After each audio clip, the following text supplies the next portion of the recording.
আসসালামু আলাইকুম সবাইকে। আসলে আমাদেরকে ইতিহাস কিভাবে জানানো হয়েছে, কতটা সত্য, এটা আমরা আসলেও প্রকৃত ইতিহাস কতটুকু জানি, ইতিহাসের পাতিহাস করে আমাদেরকে রোস্ট করে খাওয়াই দিছে কিনা, আসলেও বর্তমান সব প্রকাশিত হয়ে যাচ্ছে এখন। এই সময় আইসা মনে করেন যে মুক্তিযুদ্ধ নিয়ে এক একটা তথ্য যখন মানুষ জানে, তখন আসলেও মানুষ কোনটা বিশ্বাস করবে কোনটা করবে না, সেটা নিয়ে আসলে খুব দ্বিধাদ্বন্দ্বে আছি আমরা। তো দেখেন, বাংলাদেশের মুক্তিযুদ্ধ আসলে ইন্দিরা গান্ধীর ভারতীয় মিশন ছিল কিনা, সেটাই ভিডিওটা দেখলে হয়তো বুঝতে পারবেন আপনারা। इतिहास की बात आप करिए, मैं वर्तमान की बात करना चाहती हूँ।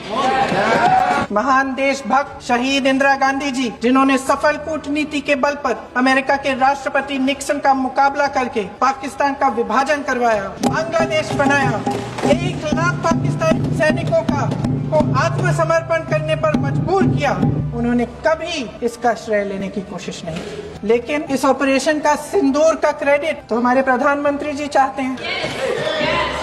सही भी है, ठीक है, सही है, श्रेय ले। ओलंपिक्स में हमारा मेडल आता है, उसका भी श्रेय लेते हैं लेकिन सिर्फ श्रेय लेने से नहीं होता नेतृत्व, जिम्मेदारी भी लेनी पड़ती है।